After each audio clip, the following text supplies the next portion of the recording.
달빛 아래 사연 한수 채널 구독자 여러분, 오늘도 시청해주셔서 감사합니다. 행복하고 즐거운 시간 되시길 바라며 오늘의 사연 시작하겠습니다. 아침 8시, 태양은 이미 머리 위에서 불덩이처럼 타오르고 있었습니다. 아스팔트 위로 아지랑이가 뜨겁게 피어오르며 공기마저 숨막히게 달궈졌어요. 온도계는 이미 섭씨 35도를 훌쩍 넘어서고 있었죠. 바람 한 점 없는 무더운 날씨 속에서 지평선 너머로 펼쳐진 산길이 마치 지옥문처럼 보였습니다. 매미 소리마저 멎어버린 정적 속에서 27사단 예하 제3연대 예하 대대의 강행군이 시작되는 순간이었어요. 전체, 차렷, 우향우, 전진. 최도혁 대령의 우렁찬 고함이 대열을 가로질렀어요. 50대 중반의 그는 이미 30년 가까이 군복을 입어온 말년 간부였습니다. 육사 35기 출신이지만 진급에서 계속 밀려나며 쌓인 항과 분노가 부하들을 향한 폭력으로 분출되곤 했죠. 그의 얼굴에는 세월의 무게와 함께 날카로운 도끼가 서려 있었습니다. 두꺼운 목소리 뒤에는 권위에 대한 병적인 집착과 현실에 대한 불만이 뒤섞여 있었어요. 동기들은 이미 준장이나 소장으로 진급했는데 자신만 대령에 머물러 있다는 열등감과 좌절감이 그를 더욱 포악하게 만들었습니다. 특히 여군에 대한 편견과 혐오가 극심했죠. 150여 명의 훈련병들과 간부들이 진흙빛 땀에 젖은 채 무거운 발걸음을 옮겼어요. 완전군장 무게만 23kg이 넘었습니다. 탄약, 급식, 개인 장비까지 포함하면 거의 30kg에 육박했죠.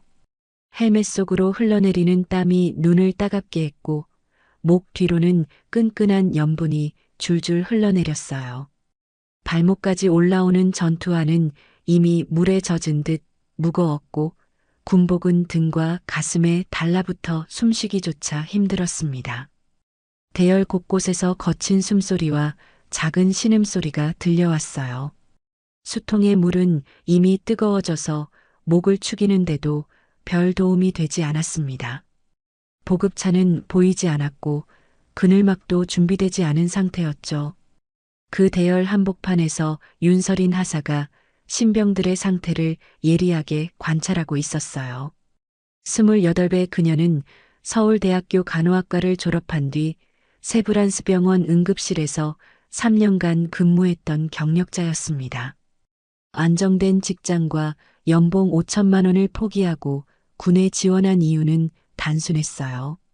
나라를 위해 봉사하고 싶다는 순수한 마음과 아버지가 육군 대위로 전사하신 것에 대한 자부심 때문이었죠. 부드럽고 차분한 성격이지만 생명 앞에서는 그 누구보다 단호했습니다. 그녀의 예민한 의료진 촉은 위험한 신호들을 놓치지 않았어요. 몇 년간 응급실에서 일했던 경험이 순간순간 생명의 위기를 정확히 감지하게 해주었습니다. 특히 열사병과 탈수 증상에 대해서는 전문가 수준의 지식을 갖고 있었죠. 행군이 시작된 지 1시간이 지나자 신병들의 상태가 급격히 악화되기 시작했습니다. 특히 김태준 일병이 심각했어요. 부산 출신의 19살 청년인 그는 입대 전까지 키가 165cm에 몸무게 55kg의 마른 체격 때문에 운동과는 거리가 멀었습니다. 고등학교 때도 체육 시간만 되면 숨이 차서 뒤처지곤 했죠. 앳된 얼굴은 창백하게 질려 있었고 발걸음이 심하게 비틀거렸어요. 숨소리도 점점 거칠어져 가쁜 헐떡임으로 변해갔습니다. 이마와 목에는 식은땀이 송골송골 맺혀 있었고 입술은 바싹 말라 하얗게 일어나 있었어요. 눈동자도 초점을 잃어가며 멍하니 허공을 바라보고 있었습니다. 걸음걸이도 평소와 달리 휘청거리며 중심을 잡지 못하고 있었죠. 일병, 잠깐만 서세요. 윤설인이 재빨리 다가가 김태준의 이마에 손을 댔어요. 뜨겁게 달궈진 체온이 손끝으로 그대로 전해졌습니다. 맥박을 재어보니 분당 130회를 훌쩍 넘나들고 있었죠. 정상 맥박의 거의 2배에 달하는 수치였어요. 동공도 평소보다 확장되어 있었고 빛에 대한 반응도 느렸습니다. 체온이 39도를 넘었습니다. 맥박도 위험 수준이고 탈수 증상까지 심각하게 보이고 있어요. 지금 당장 시원한 곳으로 옮겨서 응급처치를 하지 않으면 열사병으로 발전할 수 있습니다. 그녀는 곧바로 허리에 찬 무전기를 꺼내 후송 신호를 보내려 했습니다. 응급 상황에서는 한 분 한 초가 생명을 좌우하거든요. 열사병은 체온 조절 중추가 마비되면서 생기는 질환으로 방치하면 뇌 손상이나 다발성 장기 부전, 심지어 사망까지 이를 수 있는 극도로 위험한 상황이었어요. 체온이 40도를 넘으면 돌이킬 수 없는 뇌 손상이 시작되죠. 하지만 바로 그 순간 우람한 그림자가 그녀를 덮었습니다. 최도혁 대령이 성큼성큼 다가오고 있었어요. 그의 얼굴에는 짜증과 분노가 가득했습니다. 여자가 뭘 안다고 함부로 나서는 거야? 최도혁 대령의 목소리가 천둥 소리처럼 터져 나왔습니다. 그의 얼굴은 분노로 일그러져 있었어요. 혈관이 불끈 솟아오른 이마에는 땀방울이 맺혀 있었고 눈빛은 날카롭게 번뜩이고 있었죠. 그딴 식으로 약한 소리 하면서 군인이라고 할 수 있어? 남자도 아닌 게 무슨 권한으로 후송 타령이야? 여기는 전쟁터야. 버티게 해. 낙오 하나로 대열 전체가 무너지고 사기가 떨어지는 건 절대 용납 못해. 윤설이는 당황했지만 결코 포기하지 않았습니다. 의무병으로서의 소신과 생명에 대한 책임감이 있었거든요. 또한 의료진으로서의 양심이 그녀를 움직였어요. 대령님, 이 병사는 지금 열사병 직전입니다. 체온 조절 기능이 완전히 마비되고 있고 의식도 몽롱해지고 있어요. 지금 당장 시원한 곳으로 옮겨서 수액 공급과 체온 하강 조치를 취하지 않으면 정말 생명이 위험합니다. 이건 의학적 응급 상황이에요. 최도혁의 눈이 험악하게 번뜩였어요. 그는 자신의 권위에 도전받았다고 생각했습니다. 특히 여자 부하에게, 그것도 하사 따위에게 반박당한다는 사실이 그의 자존심을 짓밟았어요. 감히 대령인 나한테 대들어? 내가 뭔데? 여자 주제에. 그는 헬멧을 벗어 윤설인의 머리를 세차게 후려쳤습니다. 쨍하는 금소금과 함께 그녀의 시야가 하얗게 번쩍였어요. 귀에서는 윙윙거리는 이명이 울려 퍼졌고 뒷목이 욱신거렸죠. 감히 상관에게 대드는 게 이게 군기냐? 여군 주제에 건방져. 그는 군기를 바로 세운다는 명목으로 계속해서 폭행을 가했어요. 윤설인의 어깨와 등, 옆구리에 주먹과 발길질이 무자비하게 쏟아졌습니다. 갈비뼈가 욱신거렸고 등은 화끈거렸어요. 입안에서는 철비린 맛이 났습니다. 다른 병사들은 두려움에 떨며 고개를 숙였어요. 누구도 감히 나서지 못했죠. 계급의 벽은 너무나 높고 두터웠거든요. 박찬호 중령도 옆에서 지켜보기만 할 뿐 말리지 않았습니다. 오히려 고개를 끄덕이며 동조하는 듯한 표정이었어요. 윤설이는 눈앞이 아득해져도 김태준을 놓지 않았습니다. 그녀 자신도 결국 무릎이 휘청거리며 대열 뒤로 밀려났어요. 입술에서는 철비린내가 났고 갈비뼈 쪽이 찌르는 듯 아팠습니다. 하지만 그녀의 눈빛만은 꺾이지 않았어요. 김태준을 부축한 채 간신히 버티고 있었죠. 그의 상태는 점점 더 악화되고 있었어요.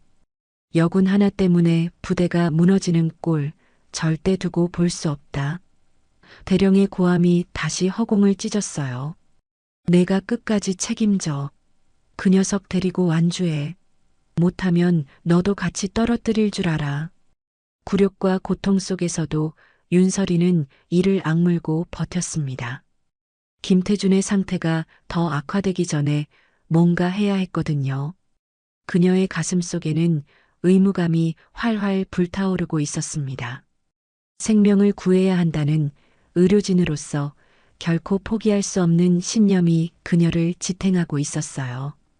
행군이 시작된 지 2시간이 흘렀습니다. 예정된 첫 번째 정차 지점에 도착했지만 상황은 더욱 절망적이었어요. 물자 보급차는 아직 도착하지 않았고 그늘막 하나 없는 뙤약볕 아래에서 병사들은 그대로 서 있어야 했습니다. 김태준의 상태는 시간이 갈수록 위험해졌어요. 얼굴은 창백함을 넘어 회색빛으로 변해가고 있었고 식은땀이 멈추지 않고 흘러내렸습니다. 의식도 점점 흐려져 가고 있었죠. 윤설이는 자신의 수통을 김태준에게 건네며 간절히 말했어요. 조금씩 천천히 마셔요. 너무 급하게 마시면 안 돼요. 하지만 김태준은 제대로 삼키지도 못하고 물이 입가로 흘러내렸습니다. 그의 반응이 현저히 둔해져 있었어요. 윤설이는 더 이상 참을 수 없었습니다. 의료진으로서의 양심이 그녀를 다시 움직였죠. 그녀는 다시 한번 기록지를 꺼내 응급후송 요청서를 작성하기 시작했습니다. 환자명, 증상, 위험도 등을 꼼꼼히 기록했어요. 열사병 의심, 체온 40도 근적, 의식 저하, 즉시 후송 필요라고 적으며 떨리는 손으로 서명했습니다. 하지만 그 순간 박찬호 중령이 다가왔어요. 뭐 하는 거야? 박찬호 중령은 40대 초반으로 최도혁 대령의 충실한 부하였습니다. 대령의 비위를 맞추는 데만 급급한 인물이었죠. 그는 윤설인의 손에서 기록지를 낚아채더니 찢어버렸어요. 기록은 필요 없어. 여군, 내가 설레발 치는 게 문제야. 대령님, 지시가 절대적이야. 종이 조각들이 바람에 날려 흩어졌습니다. 윤설이는 절망적인 표정으로 그 모습을 바라봤어요. 중령님, 이건 사람 목숨이 걸린 문제입니다. 규정상 응급환자는 즉시 후송해야 해요. 박찬호는 비웃듯 말했습니다. 규정? 여기서 규정 타령해? 훈련 중에는 대령님 말씀이 곧 규정이야. 내가 뭔데 감히 상관 명령에 불복종해? 바로 그때 최도혁 대령이 다시 나타났습니다. 그의 얼굴은 더욱 험악해져 있었어요. 아직도 안 포기했어? 정말 끝까지 날 약 올리려고?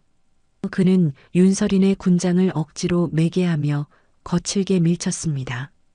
너 혼자 낙오라면 그냥 놔둘 텐데 신병까지 감싸면서 대열을 흐트러뜨려. 이건 명백한 불복종이야. 윤설인의 어깨에는 이미 자신의 군장과 김태준의 군장까지 메워져 있었습니다. 거의 50kg에 달하는 무게였어요. 그녀의 어깨가 짓눌려 내려앉았고 무릎이 후들거렸습니다. 하지만 김태준을 포기할 수는 없었어요. 대령님, 제발. 윤설인이 간신히 말을 이었습니다. 이 병사는 정말 위험해요. 체온이 계속 올라가고 있고 의식도 반원수 상태예요. 조금만 더 지나면 돌이킬 수 없는 상황이 될 수 있습니다. 최도혁은 그녀의 말을 끝까지 듣지도 않고 다시 폭행을 가했습니다.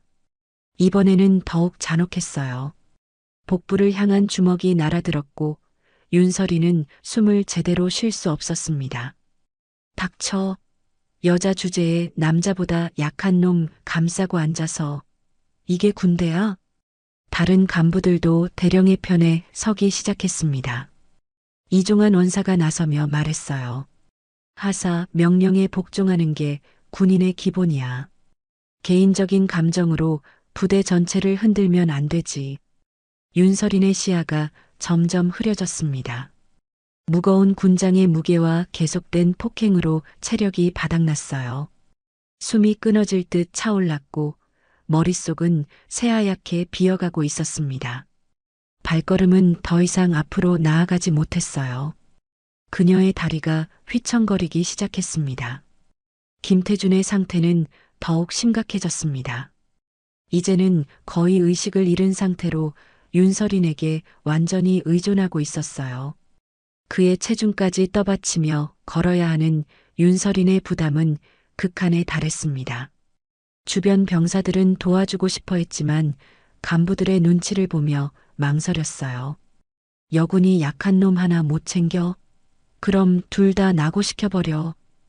최도혁의 고함이 다시 터져 나왔습니다. 끝까지 따라올 자신 없으면 지금 당장 포기해. 윤설이는 마지막 힘을 짜내며 김태준을 부축했습니다. 하지만 한계에 다다른 몸은 더 이상 버틸 수 없었어요.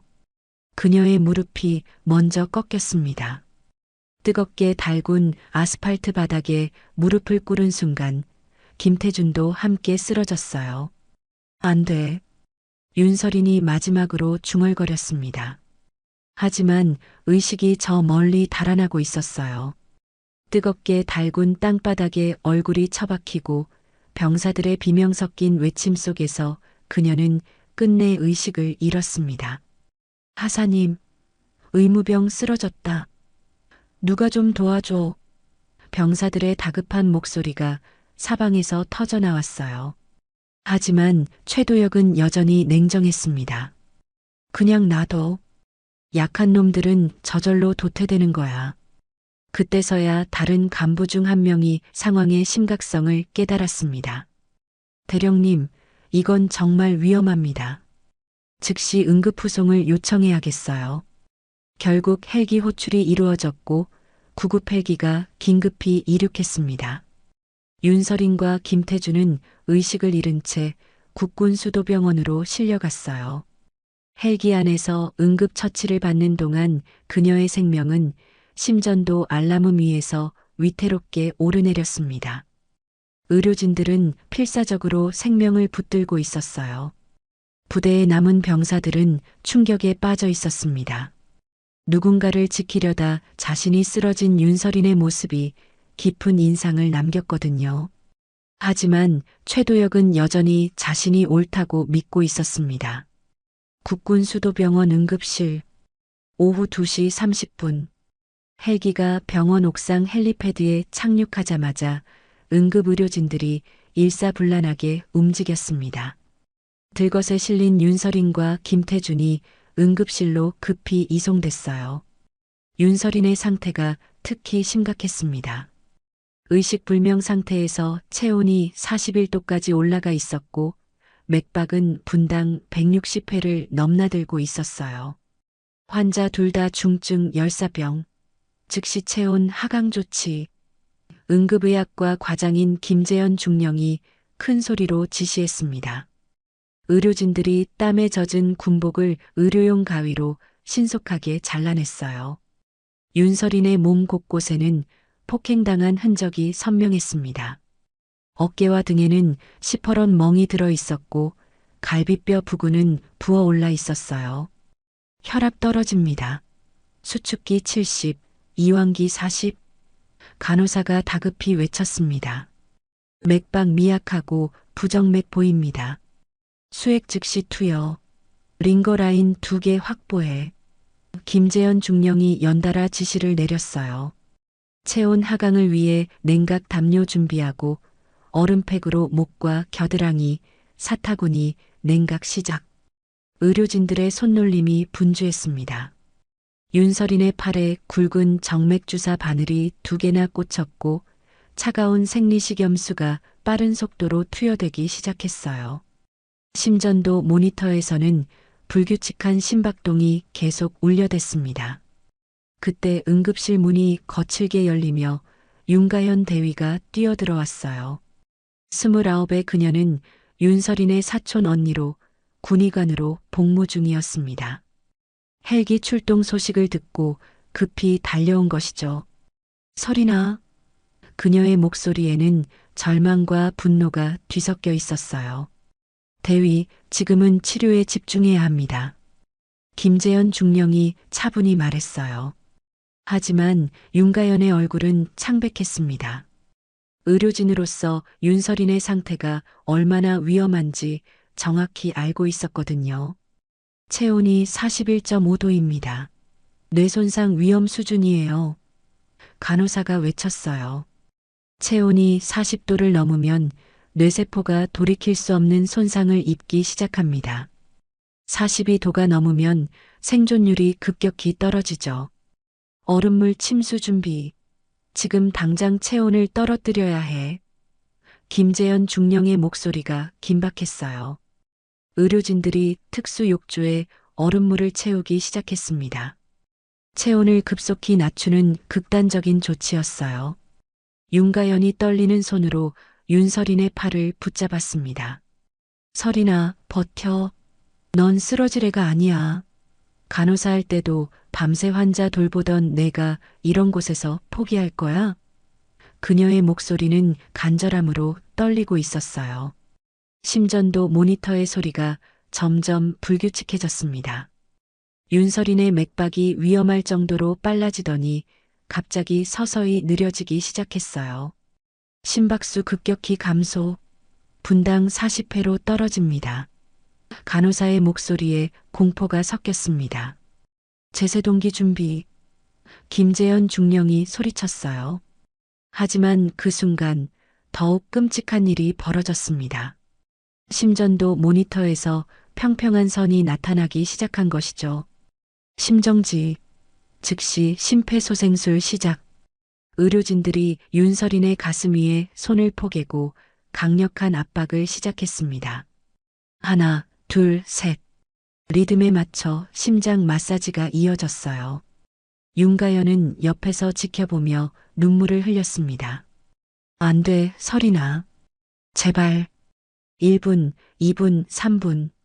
시간이 흘러갔지만 심전도는 여전히 평평했습니다. 의료진들의 이마에도 땀이 송골송골 맺혔어요.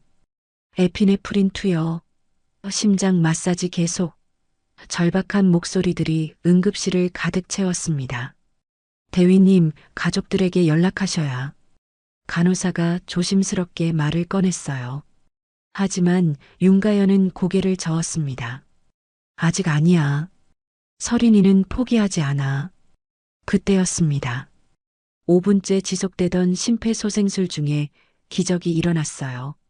심전도 모니터에서 작은 점이 나타나더니 점점 커지기 시작했습니다. 맥박 돌아옵니다. 간호사가 흥분해서 외쳤어요. 혈압 상승, 수축기 90, 자발적 호흡 시작됐습니다. 연달아 희소식이 터져 나왔어요. 윤서린의 몸이 다시 살아나고 있었습니다. 김재현 중령이 안도의 한숨을 내쉬었어요.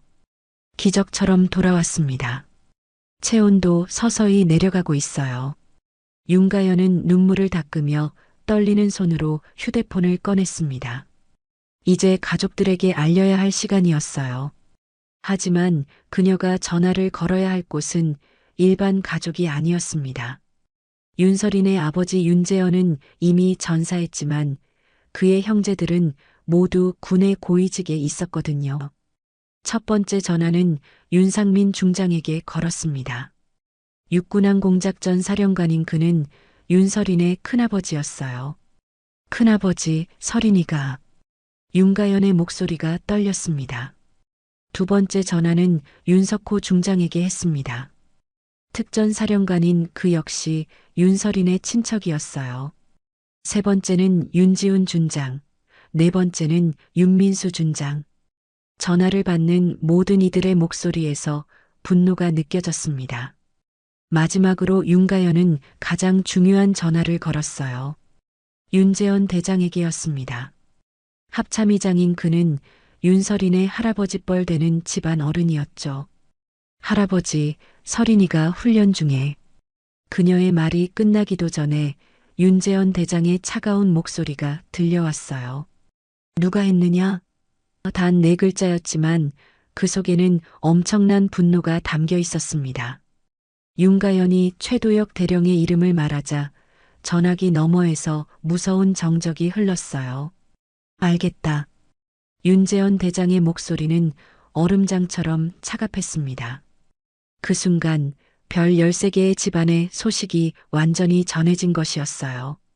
윤서린을 해친 자들에 대한 응징이 시작되려 하고 있었습니다. 오후 4시 서울 외곽 용산 국방부 청사 윤재현 대장의 집무실에는 살벌한 기운이 흘렀습니다. 합참의장인 그는 창밖을 바라보며 차가운 표정을 짓고 있었어요.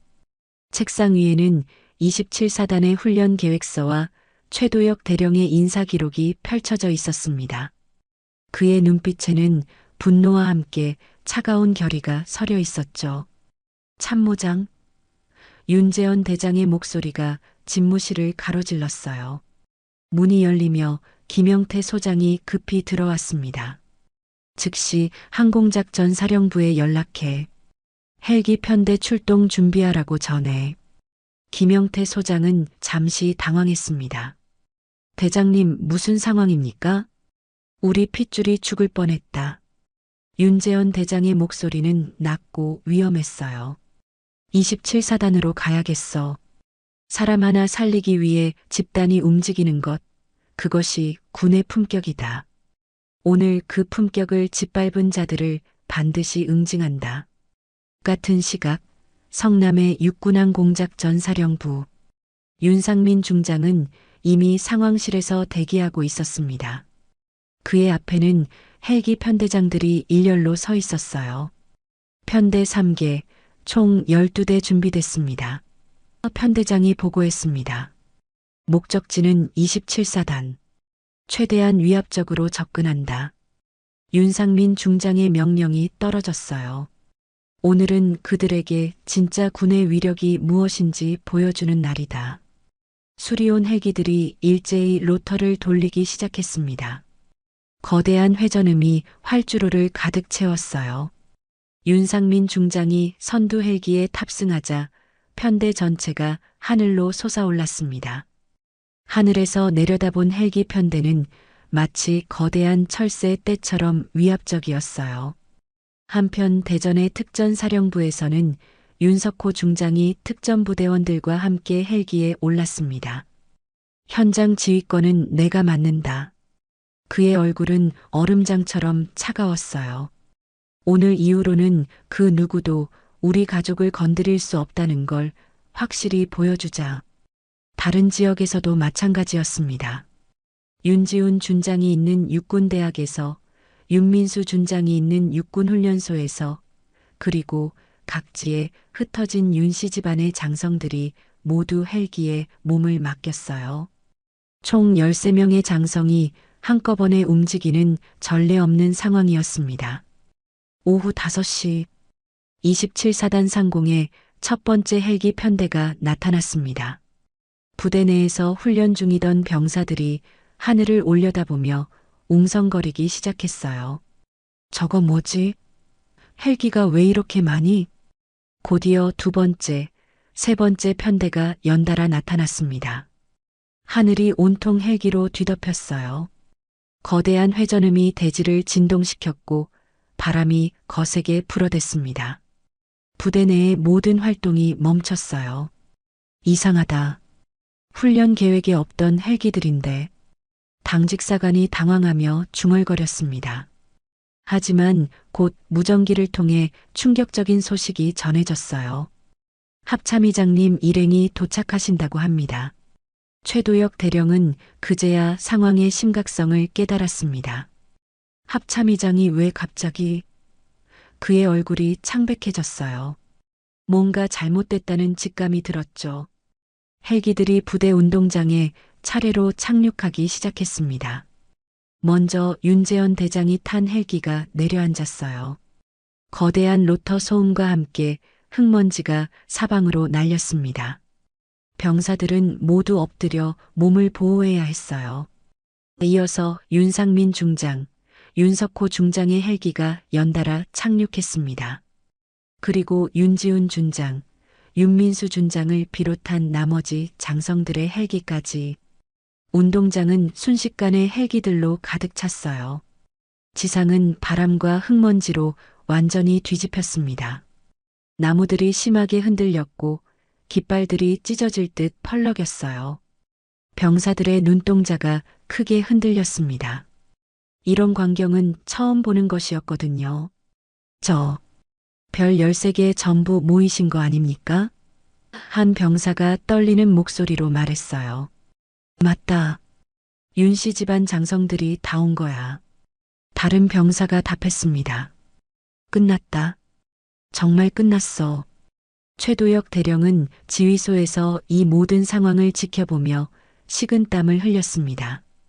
박찬호 중령도 마찬가지였어요. 대령님, 이게 대체 무슨 상황입니까? 그의 목소리에는 공포가 섞여 있었죠. 모르겠다. 하지만 분명 우리와 관련된 일이야. 최도혁의 목소리가 떨렸어요. 그는 이미 무엇 때문에 이런 일이 벌어졌는지 짐작하고 있었습니다. 윤설인. 그 역은 하사 때문이었을 것이라고 말이죠. 헬기에서 내린 장성들이 일렬로 정렬했습니다. 별 4개가 하나, 별 3개가 둘, 별 2개가 9개, 별 하나가 하나. 27사단 역사상 가장 많은 별이 한자리에 모인 순간이었어요. 윤재현 대장이 앞장서서 지휘소를 향해 걸어갔습니다. 그의 뒤를 따르는 장성들의 행진은 마치 심판의 행렬 같았어요. 부대 전체가 숨을 죽이고 지켜봤습니다. 전 부대원 집합. 윤석호 중장의 목소리가 확성기를 통해 울려 퍼졌어요. 병사들이 우르르 몰려나와 대열을 마쳤습니다. 그들의 얼굴에는 두려움과 호기심이 뒤섞여 있었어요. 최도혁 대령은 어쩔 수 없이 지휘소에서 나왔습니다. 그의 다리가 후들거렸어요. 곧 자신에게 어떤 일이 벌어질지 예상할 수 있었거든요. 박찬호 중령과 이종환 원사도 뒤따라 나왔지만 모두 얼굴이 창백했습니다. 윤재현 대장이 최도혁을 바라보며 차가운 눈빛을 보냈어요. 그 시선 하나만으로도 최도혁은 자신의 운명을 직감할 수 있었습니다. 이제 진짜 심판이 시작되려 하고 있었어요. 오후 5시 30분. 27사단 지휘소 앞 광장에는 전례 없는 긴장감이 흘렀습니다. 별 13개의 장성들이 반원형으로 서 있었고 그 중앙에는 윤재현 대장이 우뚝 서 있었어요. 그의 눈빛은 북극의 빙하처럼 차가웠습니다. 주변에 모인 수백 명의 병사들은 숨소리조차 내지 않으며 이 역사적인 순간을 지켜보고 있었죠. 최도혁 대령은 지휘소에서 나오며 억지로 당당한 척 어깨를 펴려 했습니다. 하지만 그의 다리는 이미 후들거리고 있었어요. 30년 군생활 동안 이런 상황은 처음이었습니다. 합참의장과 각 군단장들이 한꺼번에 자신을 보러 온다는 것은 곧 자신의 군생활이 끝났다는 뜻이었거든요. 최도혁 대령, 윤재현 대장의 목소리가 광장을 가로질렀어요. 그 목소리에는 위엄과 분노가 동시에 담겨 있었습니다. 즉시 나와서 경례. 최도혁은 떨리는 다리로 앞으로 나아갔습니다. 합참의장님께 경례. 그의 목소리도 떨리고 있었어요. 하지만 윤재현 대장은 경례를 받지 않았습니다. 대신 차가운 시선으로 그를 위아래로 훑어봤죠. 내가 윤설인 하사를 폭행한 자냐? 윤재현 대장의 질문은 단도직입적이었어요. 최도혁의 얼굴이 더욱 창백해졌습니다. 역시 그 여군 때문이었구나 싶었죠. 최도혁은 마지막 발악을 시도했습니다. 합참의장님, 그건 단순한 훈련 중 지도사항이었습니다. 그의 목소리가 높아졌어요. 여군 하나가 부대 기강을 해치고 있어서 바로잡으려고 한 것뿐입니다. 여군이 약한 신병을 감싸면서 대열을 흐트러뜨리고 닥쳐라. 윤재현 대장의 한마디가 최도혁의 말을 잘랐어요. 그 한마디에는 엄청난 위압이 담겨 있었습니다. 훈련 규정을 알고 있나? 최도혁이 대답하기도 전에 윤석호 중장이 앞으로 나섰습니다. 군인 복무규율 제13조 응급환자 발생 시 즉시 후송 조치할 것. 군인 복무규율 제16조 부하에 대한 부당한 처우 금지. 그의 목소리는 차갑고 정확했어요. 이 두 가지만으로도 너는 이미 군법 위반이다. 최도혁은 여전히 억울함을 호소했습니다. 하지만 그때 윤상민 중장이 서류 뭉치를 바닥에 집어던졌어요.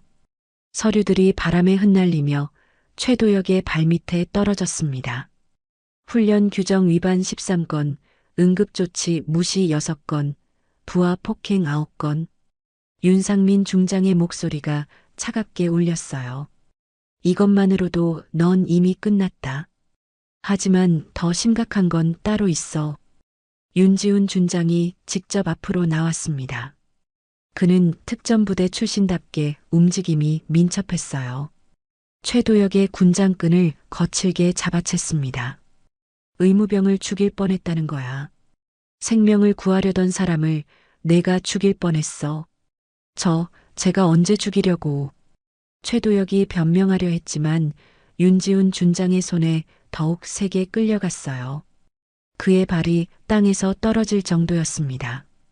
열사병으로 의식불명에 빠뜨린 게 죽이려 한 게 아니야? 윤지훈 준장의 목소리에는 분노가 가득했어요. 심정지까지 일으켰는데 그게 뭐야? 박찬호 중령도 떨리는 다리로 앞으로 나왔습니다. 중령님들, 제가 설명을. 하지만 윤민수 준장이 차가운 시선으로 그를 제지했어요. 너도 공범이지? 응급후송 요청서를 찢어버린 자가? 윤민수 준장의 질문에 박찬호는 할 말을 잃었습니다. 의료진의 응급조치를 방해한 죄는 어떻게 할 거야? 이종환 원사는 이미 바닥에 무릎을 꿇고 있었어요. 죄송합니다. 제가 막았어야 했는데. 그의 목소리는 울음 섞인 참회였습니다. 윤재현 대장이 다시 입을 열었어요. 군은 사람을 지키기 위해 존재한다. 그의 목소리는 낮지만 광장 전체에 울려 퍼졌습니다. 내 놈들은 그 본분을 잊었어. 생명을 구하려는 자를 짓밟고 약한 자를 더욱 약하게 만들었지. 최도혁은 마지막 순간까지도 자신을 정당화하려 했습니다. 여군이 기강을 해치고 있었습니다. 남자들보다 약한 주제에. 하지만 그의 말은 끝까지 이어지지 못했어요. 윤석호 중장이 한 걸음 더 다가왔습니다. 약하다고? 내가 죽을 때까지 때려도 포기하지 않고 환자를 지킨 사람이 약해? 그의 눈빛이 번뜩였어요. 진짜 약한 건 권력으로 부하를 짓밟는 너 같은 놈이야. 병사들은 숨을 죽이고 이 모든 광경을 지켜봤습니다. 평소 절대 권력처럼 군림하던 대령이 이렇게 초라하게 무너지는 모습을 본 적이 없었거든요.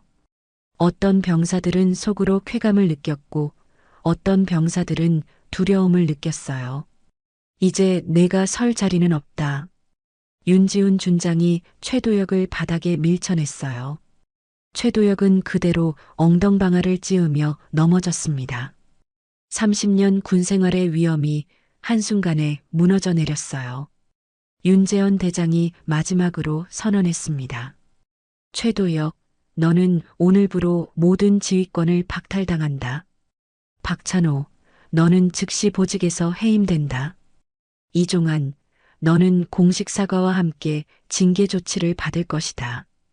헌병들이 이미 대기하고 있었어요. 그들이 최도혁에게 다가가 수갑을 채우기 시작했습니다.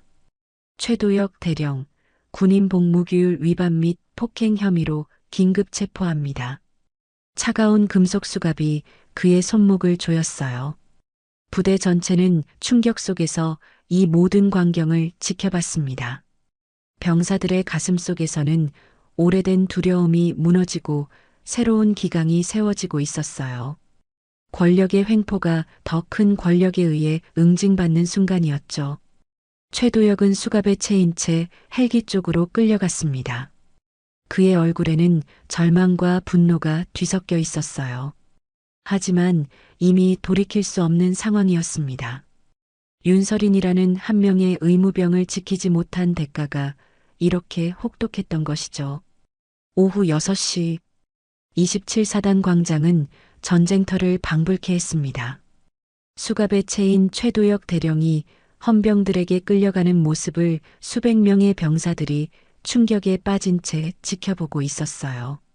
평소 절대권력처럼 군림하던 대령의 몰락은 그들에게 강렬한 인상을 남겼습니다.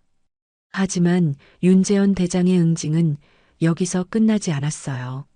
전 부대원 집합, 윤재현 대장의 목소리가 확성기를 통해 울려 퍼졌습니다. 병사들이 더욱 바짝 정렬했어요. 그의 눈빛에는 차가운 결의가 서려 있었습니다. 오늘 여러분은 역사적인 순간을 목격하고 있습니다.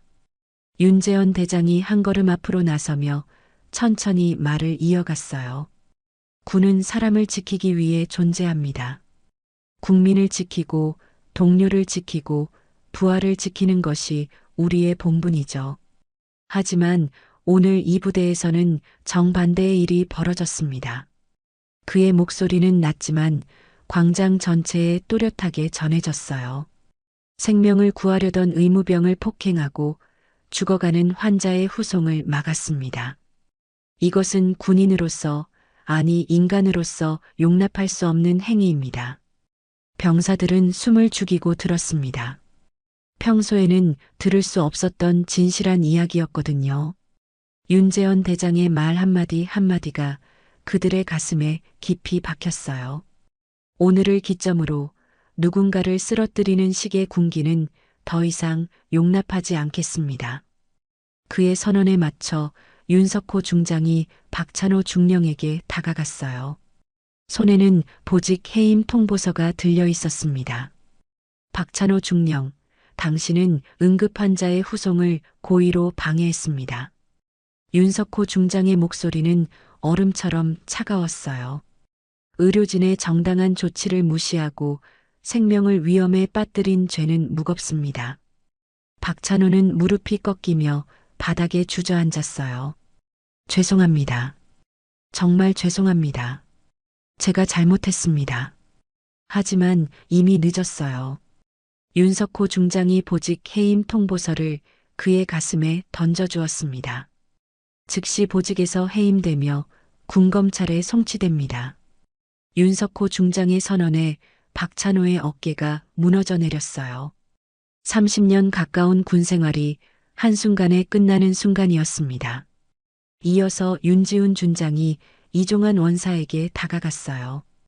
이종환은 이미 무릎을 꿇고 있었습니다. 원사님, 당신은 부대의 최선임 부사관으로서 이런 일을 막아야 했습니다. 죄송합니다. 이종환의 목소리에는 진심 어린 후회가 담겨 있었어요. 제가 용기를 내지 못했습니다. 제가 막았어야 했는데. 그의 눈시울이 붉어졌습니다. 윤지훈 준장이 공식 사과문을 내밀었어요. 부대 전체 앞에서 사과하고 서명하십시오. 그리고 앞으로는 이런 일이 재발하지 않도록 최선을 다하겠다고 다짐하세요. 이종환은 떨리는 손으로 사과문에 서명했습니다. 그리고 확성기를 잡고 떨리는 목소리로 말했어요. 전 부대원 여러분, 제가 최선인 부사관으로서 의무를 다하지 못했습니다.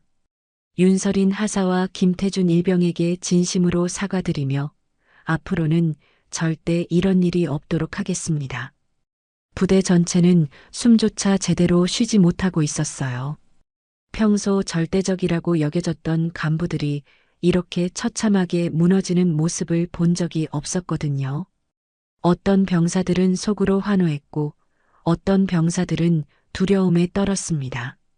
윤상민 중장이 앞으로 나서며 말했어요. 이번 일을 계기로 정군에 지시사항을 내리겠습니다.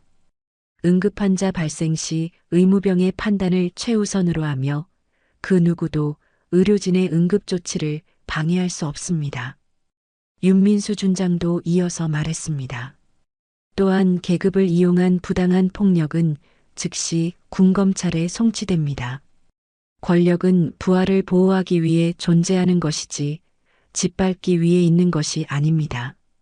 병사들의 가슴 속에서는 뭔가 뜨거운 것이 끓어오르고 있었어요. 오랫동안 억눌려 있던 감정들이 터져 나오려고 했습니다. 윤설인 하사를 지지했던 병사들은 눈물을 글썽였고 평소 부당한 대우를 받았던 병사들은 희망을 느꼈어요. 김태준 일병은 어떻게 됐습니까? 한 병사가 용기를 내어 질문했어요. 윤재현 대장이 그를 바라보며 따뜻한 미소를 지었습니다. 다행히 생명에는 지장이 없습니다. 윤설인 하사 덕분에 적절한 시기에 병원으로 후송되어 치료받고 있어요. 며칠 후면 완전히 회복될 예정입니다. 병사들 사이에서 안도의 한숨이 터져 나왔어요. 그들 중 많은 이들이 김태준과 비슷한 처지에 있었거든요. 약하다는 이유로, 못한다는 이유로 괴롭힘을 당했던 경험들이 있었습니다. 윤재현 대장이 마지막으로 선언했어요. 앞으로 이 부대에서는 약한 자를 보호하는 것이 진정한 강함이라고 가르치겠습니다. 동료를 지키는 것이 진정한 용기라고 교육하겠어요. 그리고 생명을 구하는 자를 최고로 대우하겠습니다. 헌병들이 최도혁과 박찬호를 헬기로 연행하기 시작했어요. 최도혁은 끝까지 억울하다는 표정을 지었지만 이미 아무도 그의 말을 들어주지 않았습니다. 박찬호는 고개를 떨궈뜨리며 체념한 듯 따라갔어요. 부대 전체는 이 모든 광경을 지켜보며 새로운 감정을 느꼈습니다. 오래된 두려움이 무너지고 새로운 기강이 세워지는 것을 느꼈어요. 권력의 횡포가 더 큰 정의에 의해 응징받는 순간을 목격한 것이죠. 병사들의 가슴 속에는 서늘한 바람이 불어왔습니다. 하지만 그것은 두려움의 바람이 아니라 희망의 바람이었어요. 앞으로는 정말로 동료를 지키는 것이 인정받는 부대가 될 것 같았거든요. 윤재현 대장이 헬기에 오르기 전 마지막으로 말했습니다. 기억하십시오. 군은 사람을 지켜야 강한 것입니다. 오늘 이 교훈을 잊지 마세요.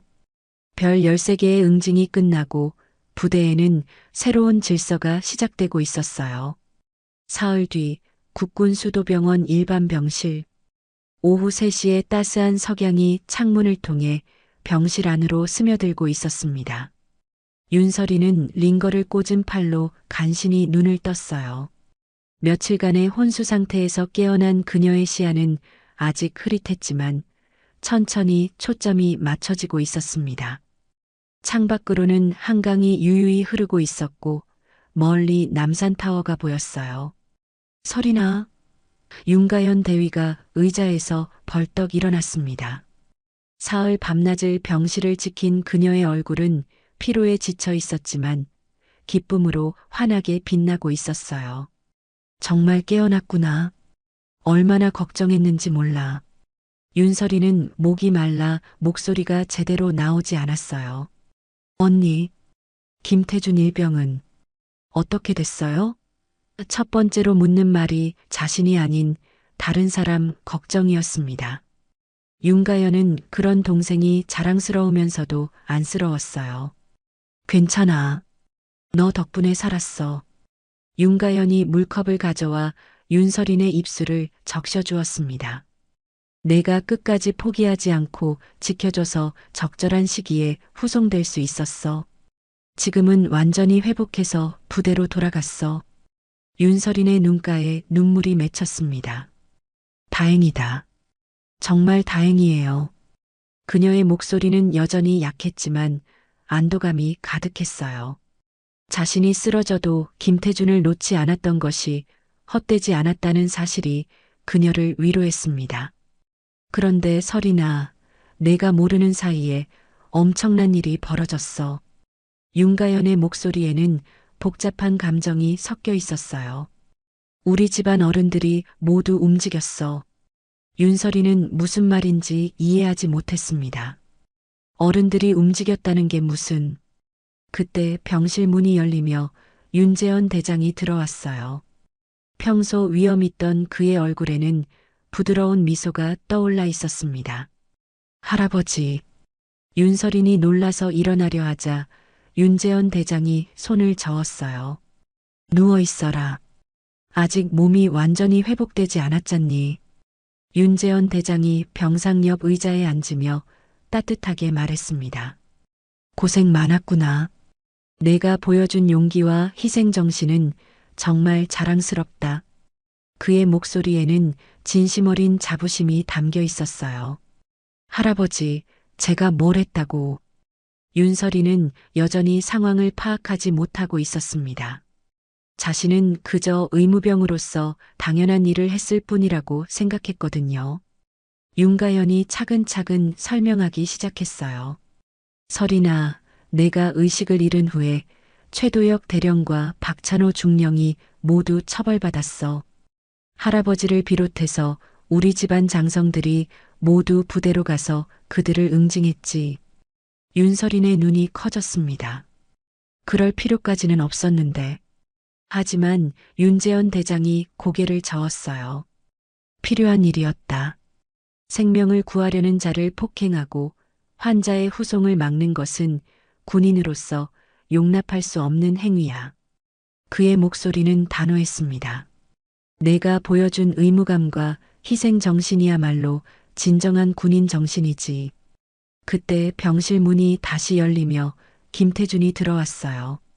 그의 손에는 꽃다발이 들려 있었고 얼굴은 건강하게 회복되어 있었습니다. 하사님, 그의 목소리에는 감격이 가득했어요. 태준아, 윤설인도 반가워했습니다. 정말 괜찮구나. 얼마나 다행인지. 김태준은 꽃다발을 놓고 깊숙이 고개를 숙였어요. 하사님 덕분에 살았습니다. 하사님이 저를 포기하지 않아 주셔서 정말 감사합니다. 그의 목소리는 울먹였습니다. 그런 말하지 마. 난 그냥 의무병으로서 당연한 일을 했을 뿐이야. 윤설인이 손을 흔들었지만 김태준은 계속해서 감사를 표했어요. 부대 분위기가 완전히 바뀌었습니다. 김태준이 신기한 듯 말했어요. 이제는 아픈 사람이 있으면 즉시 의무대로 보내고 간부들도 병사들을 함부로 대하지 않아요. 하사님이 보여주신 용기가 모든 걸 바꾼 거예요. 윤가연이 윤설인의 손을 잡으며 눈물을 글썽였어요. 내가 버텨줘서 모두가 바뀌게 됐어. 이제는 정말로 생명을 지키는 것이 최우선인 군대가 될 거야. 윤설이는 복잡한 감정에 휩싸였습니다. 자신이 단순히 환자를 지키려고 했던 일이 이렇게 큰 변화를 불러올 줄은 몰랐거든요. 제가 아니라 뒤에 있던 신병들을 지켜야 했을 뿐이에요. 그게 제 역할이었으니까요. 윤재현 대장이 고개를 끄덕였어요. 그런 마음가짐이야말로 진정한 리더의 자질이다. 내가 보여준 모습이 앞으로 우리 군의 나침반이 될 거야. 병실에는 따뜻한 분위기가 흘렀습니다. 창밖으로는 여전히 석양이 아름답게 내려앉고 있었어요. 윤설이는 이 모든 상황이 꿈 같았습니다. 자신이 단순히 옳다고 생각한 일을 했을 뿐인데 그것이 이렇게 많은 변화를 가져다 줄 줄은 상상도 못했거든요. 하사님, 부대에서 모든 병사들이 하사님을 기다리고 있어요. 김태준이 밝게 말했어요. 하사님 같은 의무병이 있다는 것만으로도 우리는 안심이 돼요. 윤설이는 가슴이 뭉클했습니다. 고통스럽고 힘들었던 그 순간들이 결국 의미 있는 변화로 이어졌다는 사실이 그녀를 감동시켰어요. 자신이 믿고 행동한 가치들이 인정받았다는 것이 무엇보다 기뻤습니다. 빨리 나아서 복귀하고 싶어요. 윤설인이 결의에 찬 목소리로 말했어요. 아직 지켜야 할 사람들이 많으니까요. 윤재현 대장이 만족스러운 미소를 지었습니다. 그런 마음가짐이면 충분하다. 천천히 회복하거라. 우리가 모두 기다리고 있으니까. 병실 안은 희망과 감격으로 가득했습니다. 고통 끝에 찾아온 진정한 승리의 순간이었어요. 한 달 뒤 27사단 아침 8시 다시 강행군이 시작되는 날이었습니다. 하지만 이번에는 모든 것이 달랐어요. 출발선에는 대형 차광막이 설치되어 있었고 보급차들이 곳곳에 배치되어 있었습니다. 각 소대마다 충분한 양의 수통이 준비되어 있었고 의무병들이 체온계와 응급처치 장비를 완벽하게 갖추고 있었어요. 새로 부임한 김민철 대령이 앞에 서서 부대원들을 바라봤습니다. 그의 얼굴에는 온화하면서도 책임감 있는 표정이 떠올라 있었어요. 오늘 강행군의 목적은 체력 단련이지만 그보다 중요한 것은 서로를 지키는 것입니다. 누구 하나 낙오하지 않고 모두 함께 돌아오는 것이 우리의 목표예요. 병사들의 표정이 한 달 전과는 완전히 달랐습니다. 두려움 대신 신뢰가, 긴장 대신 안정감이 그들의 얼굴에 떠올라 있었어요. 김태준도 그 대열 속에 있었습니다. 건강하게 회복된 그의 모습에서는 자신감이 느껴졌어요. 의무병들, 준비 상황 보고하세요. 김민철 대령의 지시에 각 소대 의무병들이 차례로 보고했습니다. 그들의 목소리에는 당당함이 배어 있었어요. 이제는 의무병들의 판단이 최우선으로 존중받는다는 것을 모두가 알고 있었거든요. 출발. 김민철 대령의 명령과 함께 행군이 시작됐습니다. 하지만 이번에는 무리한 속도를 강요하지 않았어요. 각자의 체력에 맞춰 적절한 페이스를 유지했습니다. 간부들이 병사들 사이사이를 다니며 상태를 확인했고 이상이 있으면 즉시 조치를 취했어요. 행군이 시작된 지 30분이 지났을 때 한 신병이 어지러움을 호소했습니다. 예전 같았으면 약하다며 무시당했을 상황이었어요. 하지만 이번에는 달랐습니다. 잠깐 멈춰. 소대장이 즉시 대열을 정지시켰어요. 의무병이 신속하게 다가가 신병의 상태를 확인했습니다. 맥박 정상, 체온도 정상 범위예요. 하지만 조금 쉬게 해주세요. 알겠습니다. 5분간 휴식하겠습니다. 소대장의 대답에 병사들은 놀랐어요. 예전 같았으면 상상도 할 수 없는 일이었거든요. 한 명을 위해 전체가 기다려주는 것, 그것이 새로운 기준이 되었습니다. 첫 번째 중간 지점에 도착했을 때도 마찬가지였어요.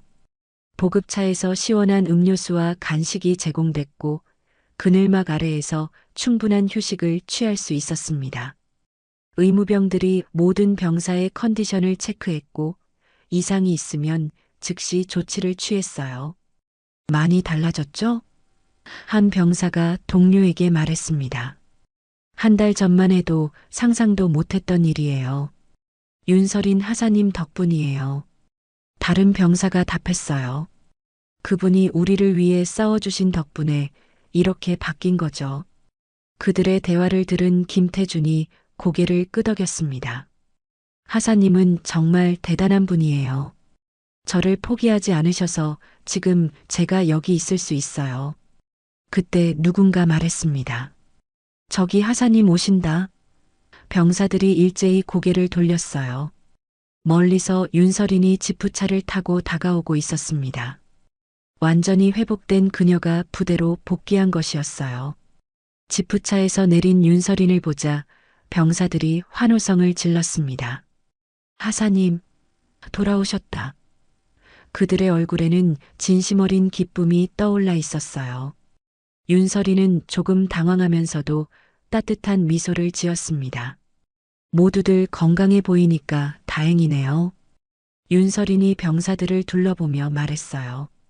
아무도 아프지 않았죠? 김민철 대령이 다가와 격려했습니다. 하사님 덕분에 부대가 완전히 바뀌었습니다. 이제는 정말로 서로를 지키는 부대가 되었어요. 윤설인이 겸손하게 고개를 저었어요. 제가 한 건 없어요. 다들 원래 착한 마음을 가지고 계셨던 거죠. 행군이 재개되자 윤설인도 함께 걸었습니다. 병사들은 그녀가 함께 있다는 것만으로도 든든함을 느꼈어요. 혹시 누가 아프더라도 윤설인 하사가 지켜줄 것이라는 믿음이 있었거든요. 두 번째 중간 지점에서 잠깐 쉴 때 윤설이는 국군수도병원 병실 창가에서 바라봤던 그 모습을 떠올렸어요. 언젠가 이 부대가 달라질 것이라는 희망을 품었던 순간이었죠. 그리고 그 희망이 현실이 되었습니다. 하사님, 김태준이 다가와 말했어요. 제가 군 생활을 잘 마칠 수 있을 것 같아요. 하사님이 지켜주신다는 믿음이 있으니까요. 윤설인이 그의 어깨를 가볍게 두드렸습니다. 이제는 서로가 서로를 지키는 거야. 나 혼자가 아니라 우리 모두가 함께 지키는 거지. 최종 목적지에 도착했을 때 모든 병사가 건강한 상태로 완주를 마쳤어요. 한 명의 낙오자도 한 명의 환자도 없었습니다. 김민철 대령이 만족스러운 표정으로 말했어요. 오늘 우리는 진정한 승리를 거두었습니다. 모두가 함께 돌아왔다는 것, 그것이 가장 큰 성과예요. 저녁 무렵 윤설이는 병실 창문가에서 바라봤던 것과 같은 풍경을 실제로 보고 있었어요. 병사들의 발걸음은 여전히 무거웠지만 이번에는 정말로 지켜지고 있었습니다. 서로를 돌보고 약한 자를 보호하며 생명을 최우선으로 여기는 부대로 변한 것이죠. 폭염은 여전했지만 병사들의 가슴 속에는 서늘한 바람이 불어왔어요. 그것은 희망의 바람이었습니다. 윤재현 대장이 남긴 말이 다시 한번 울려 퍼졌습니다. 군은 사람을 지켜야 강하다. 윤설이는 석양을 바라보며 눈을 감았습니다. 고통스러웠던 그날들이 결국 이런 아름다운 변화를 만들어냈다는 사실이 그녀를 감동시켰어요. 눈가에는 고통이 아닌 희망의 눈물이 번져 있었습니다. 이제 정말로 사람을 지키는 군대, 생명을 소중히 여기는 부대가 되었습니다. 그리고 그 변화의 중심에는 포기하지 않았던 한 의무병의 신념이 있었어요.